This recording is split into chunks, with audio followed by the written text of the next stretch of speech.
వ్యాసం వ్యాసకరం వందే మునిం నారాయణం స్వయం యతః ప్రాప్తకృపా లోకా లోకా ముక్తా కలేర్గ్రహాత్ యస్య తుండాచ్యుతశ్చ్యుతో రాజతేయం రసాత్మకః తమచ్యుతకథా కుంజే సుకూజంతం శుకం భజే. శ్రీధరం శ్రీధరం వందే శ్రీధరైకపరాయణం. శ్రీధరం శ్రీధరం వందే శ్రీధరైకపరాయణం.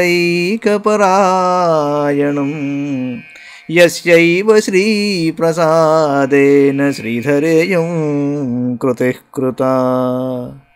రాధా భక్తిర్హరేర్జ్ఞానం తాభ్యాం యా చ సమన్వితా తాం శ్రీభాగవతీం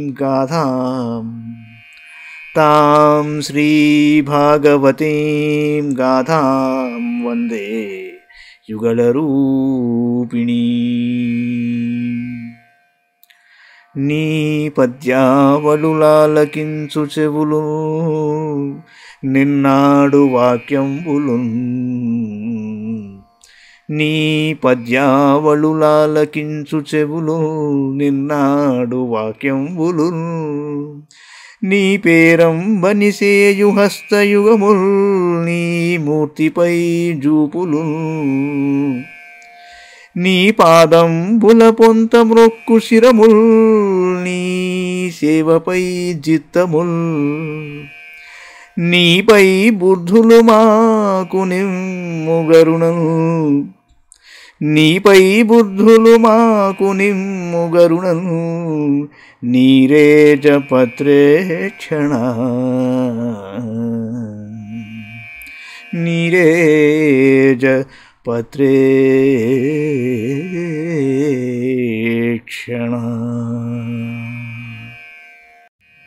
భాగవత మహాపురాణంలోని 6వ స్కంధంలో 16వ అధ్యాయంలో 2వ భాగంలో ఉన్నాం. నారదుల వారు ఉపదేశం చేశాడు చిత్రకేతునకు. ఆ తర్వాత ఏం జరిగిందో చూద్దాం. శ్రీ శుకోవాచ. భక్తాయైతాం ప్రపన్నాయ విద్యామాదిశ్య నారదః జయావంగిరసా సాకం ధామ స్వయంభువం ప్రభో. చిత్రకేతుస్తు విద్యాం తాం యథా నారద భాషితాం ధారయామాస సప్తాహమభక్షస్సు సమాహితః. తతస్స సప్తరాత్రాం తే విద్యయాధార్యమాణయా విద్యాధరాధిపత్యం సలేభే ప్రతిహతం నృపః. రాజా, దేవర్షి అయిన నారదుడు తనకు ప్రపన్నుడు భక్తుడు అయిన చిత్రకేతువునకు ఈ విద్యను ఉపదేశించి అంగిరస మహర్షితో కూడి బ్రహ్మలోకానికి వెళ్ళాడు. చిత్రకేతు మహారాజు నారదుడు ఉపదేశించిన విద్యను ఆయన ఆజ్ఞానుసారం 7 దినములు కేవలం జలమును మాత్రమే స్వీకరిస్తూ ఏకాగ్రతతో అనుష్ఠించాడు. ఆ మహారాజు ఆ విద్యను అనుష్ఠించిన 7 దినముల తరువాత అతనికి విద్యాధరులపై ఆధిపత్యం ప్రాప్తించింది. తదకతిపయాహోభిర్విద్యయేధ మనోగతి జగామ దేవదేవస్య శేషస్య చరణాంతికం. మృణాలగౌరం శితివాససం స్ఫురత్కిరీటకేయూరకటిత్రకంకణం ప్రసన్నవక్త్రారుణలోచనం మృతం దదర్శ సిద్ధేశ్వరమండలై ప్రభుం. తద్దర్శనధ్వస్త సమస్త కిల్బిషః స్వచ్ఛామలాంతః కరణోభ్యయాన్మునిః. స్వచ్ఛామలాంతఃకరణోభ్యయాన్మునిః ప్రవృద్ధభక్త్యా ప్రణయాశ్రులోచనః. ప్రహృష్టరోమానమదాదిపూరుషం స ఉత్తమశ్లోకపదాబ్జవిష్టరం ప్రేమాశ్రులేశైరుపమేహయన్ముః. ప్రేమోపరుద్ధాఖిలవర్ణ నిర్గమో నైవాశకర్తం ప్రసమీడితుం చిరం. తతః సమాధాయ మనోమనీషయా బభాష ఏతత్ ప్రతిలబ్ధవాగసౌ. నియమ్య సర్వేంద్రియ బాహ్య వర్తనం జగద్గురుం సాత్వత శాస్త్ర విగ్రహం. అనంతరము కొన్ని దినములకు ఆ విద్యా ప్రభావమున అతని మనస్సు ఇంకనూ పరిశుద్ధమయ్యింది. అప్పుడు అతను దేవుడైన ఆదిశేషుని చరణములను ఆశ్రయించాడు. చిత్రకేతువు సిద్ధేశ్వరుల మండలంలో విరాజమానుడై ఉన్న ఆదిశేషుని చూశాడు. ఆ ప్రభువు శరీరము తామరతూడు వలె గౌరవర్ణ శోభితమై నీలవస్త్రముచే ప్రకాశించుచుండెను. శిరస్సున కిరీటము, బాహువుల యందు భుజకీర్తులు, నడుమున కటిసూత్రము, ముంజేతుల యందు కంకణములు మొదలగు ఆభరణములు కాంతులీనుచుండెను. అరుణకాంతి గల నేత్రములతో విలసిల్లుచున్న స్వామి ముఖము ప్రసన్నంగా ఉన్నది. ఆదిశేష భగవానుని దర్శించినంతనే రాజర్షియకు చిత్రకేతు పాపములు అన్నీ నశించాయి. అతని అంతఃకరణము స్వచ్ఛము నిర్మలము అయ్యాయి. హృదయమున భక్తిభావము పొంగి పొరలను, నేత్రముల ఆనందాశ్రులతో నిండెను. శరీరము రోమాంచితమయ్యను. అట్టి స్థితిలో అతడు శేషభగవానునకు ప్రణమిల్లెను. అతని నేత్రముల నుండి అవిచ్ఛిన్నముగా స్రవించు ప్రేమాశ్రులతో శేషభగవానుని పాదపీఠము తడిసిపోయింది. భక్త్యతిరేకముచే కంఠము గద్గదమవుటచే నోట మాట రాకుండెను. అందువలన ఆ దేవదేవుని స్తుతించుటకు అతడు చాలాసేపటి వరకు అశక్తుడయ్యాడు. ఎట్టకేలకు మనస్సు స్థిమితం కాగా అతడు మాట్లాడుటకు శక్తుడయ్యాడు. ఇంద్రియముల బాహ్య వృత్తులను నిరోధించాడు. భక్తి శాస్త్రముల యందు వర్ణింపబడిన స్వరూపము గల జగద్గురువు అగు సంకర్షణ భగవానుని ఇలా స్తుతించాడు. చిత్రకేతుర్వాచ అజితజితస్తమమతిభిః సాధుభిర్భవాం జితాత్మభిర్భవతా విజితాస్తేపి చ భజతాం అకామాత్మనాం య ఆత్మదోతి కరుణః తవ విభవః ఖలు భగవన్ జగదుదయస్థితిలయాదీని విశ్వసృజస్తేంషాం సాహతత్వమృషా స్పర్ధంతే పృథగభిమత్యా పరమాను పరమ మహతో త్వమాద్యంతాంతరవర్తి తయ విధురః ఆదావంతేపి చ సత్వానాం యధ్రువం తదేవాంతరాలేపి. అజిత, నీవు జయింపరానివాడు. అయినను జితేంద్రియులు సమదర్శనులు అయిన సాధు పురుషులు నిన్ను జయించెదరు. నీవు కూడా నీ సౌందర్యము, మాధుర్యము, కారుణ్యము ఉన్న గుణములచే వారిని నీ వశం చేసుకుంటావు. అనంత కరుణా సింధువకు నీవు నీ యొక్క నిష్కామ భక్తులకు నిన్ను నీవే అర్పించుకుంటావు. జగత్తు యొక్క సృష్టి స్థితి లయములు నీ లీలా విలాసములే. జగత్తును సృష్టి చేయు బ్రహ్మాదులు నీ అంశాంశములే. అయినను వారు వేర్వేరుగా తామే జగత్సృష్టికర్తలము అని సంభావించుకొనుచు పరస్పరము పోటీపడి మొసలుతూ ఉంటారు. పరమాణువులు మొదలుకొని మహత్తత్వము వరకు గల సకల వస్తువుల యొక్క ఆది మధ్యాంతముల యందు నీవే విరాజిల్లుచున్నావు. అయినను నీవు మాత్రము ఆది మధ్యాంత రహితుడవు. ఏలయన ఆద్యంతములలో స్థిరంగా ఉండు బంగారము మధ్యయందు కూడా ఉంటుంది. అనగా కర్ణాభరణము మిథ్య, బంగారము సత్యము. అదేవిధంగా జగత్తు మిథ్య, ఈశ్వరుడు సత్యము. శిత్యాదిభిరేష కిలావృత సప్తభిర్దశ గుణోత్తరైరాండకోశః యత్ర వదత్యనుకల్పః సహాండకోటికోటిభిస్తదనంతః విషయతృషో నరపశవో యౌపాసతే విభూతిర్న పరం త్వాం తేషామాశిష ఈశ తదను నశ్యంతి యథా రాజకులం కామధీయస్త్వయి రచితా న పరమరోహంతి యథా కరం భజి బీజాని జ్ఞానాత్మన్యగుణమయే గుణగణతోశ్చద్వంద్వజాలాని. పృథివీ, జలము, తేజస్సు, వాయువు, ఆకాశములు, అహంకారము, మహత్వను 7 తత్వములు ఒక దానికంటే మరి ఒకటి 10 రెట్ల చొప్పున ఈ బ్రహ్మాండమును ఆవరించి ఉన్నాయి. కోట్ల కొలదిగా గల ఈ బ్రహ్మాండములు అణువుల వలె నీలో తిరుగుచున్నాయి.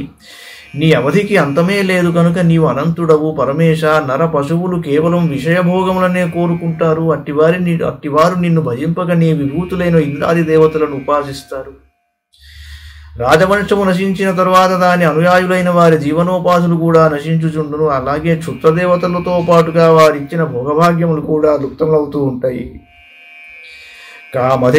కామధియస్వయి రచితా న పరమరోహంతి యథాకరంభ బీజాని జ్ఞానాత్మన్యగుణమయే గుణగణతోశ్చద్వంద్వజాలాని. పరమాత్మ, నీవు జ్ఞానస్వరూపుడవు, నిర్గుణుడవు. వేయించిన గింజలు మొలకెత్తనట్లు నీకు సకామభావంతో సేవలు నర్చినను అవి ఇతర కర్మల వలె జన్మమృత్యు రూప ఫలములను ఇయ్యజాలవు.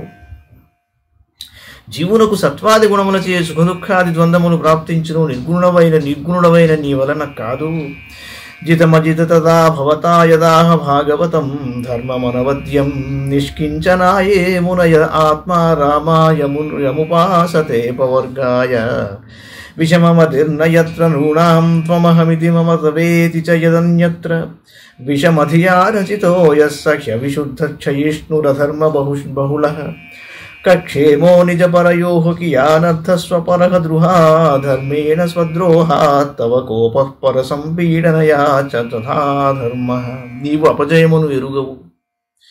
పవిత్రమైన భాగవత ధర్మమును ఉపదేశించిన సమయముననే నీవు అందరినీ జయించావు. ఏ వస్తువునందు అహంకారం మమకారములు లేని అకించనులు ఆత్మారాములు అయిన సనకాది మహర్షులు కూడా మోక్షప్రాప్తికై ఆ భాగవత ధర్మముని ఆచరించుచున్నారు. భాగవత ధర్మము పవిత్రమైనది. దానిని ఆచరించు వారిలో సకామభావము గల మనుష్యులలో కలుగు నేను నాది నీవు నీది అను విషమబుద్ధి కలుగదు. అలాగాక విషమబుద్ధితో ఆచరింపబడు విపరీత ధర్మములు అశుద్ధములు నాశవంతములు అవును. నేను నాది అను భావమును కలిగిన ధర్మము పరస్పరంగా ద్రోహబుద్ధిని కలిగిస్తుంది. అట్టి ధర్మం వలన తనకు గాని ఇతరులకు గాని ఎట్టి మేలు జరుగును, ఏమి ప్రయోజనము చేకూరును. సకామ ధర్మమును ఆచరించిన వాడు ఆత్మద్రోహమునకు పాల్పడును. అప్పుడు అతడు నీ అనుగ్రహమునకు దూరమైపోతాడు. అంతేగాక దాని వలన ఇతరుల చిత్తమునకు బాధ కలుగుటచే అది ధర్మముగాక అధర్మమే అవుతుంది. వ్యభిచరతి తవేక్షాయయాభిహితో భాగవతో ధర్మ చిరచర సత్వకదంబేష్వస్పృద్ధధియో యముపాసతే త్వార్యా.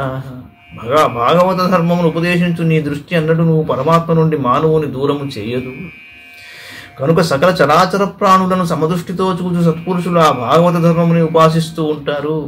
నహి భగవన్న ఘటీతమిదం త్వద్దర్శనానృణామఖిల పాపక్షయః యన్నామ సకృశ్రవణాత్ పుల్కసకోపి విముచ్యతే సంసారాత్ అథ భగవన్వయమధునా తోదవలోక పరిమృష్టాశయమలాః సుర ఋషిణా యదుదితం తావకేన కథమన్యథా భవతి విదితమనంత సమస్తం తవ జగదాత్మనో జనైరిహాచరితం విజ్ఞాప్యం పరమగురోః కియదిహ సవితురివ ఖద్యో తైః సర్వేశ్వర.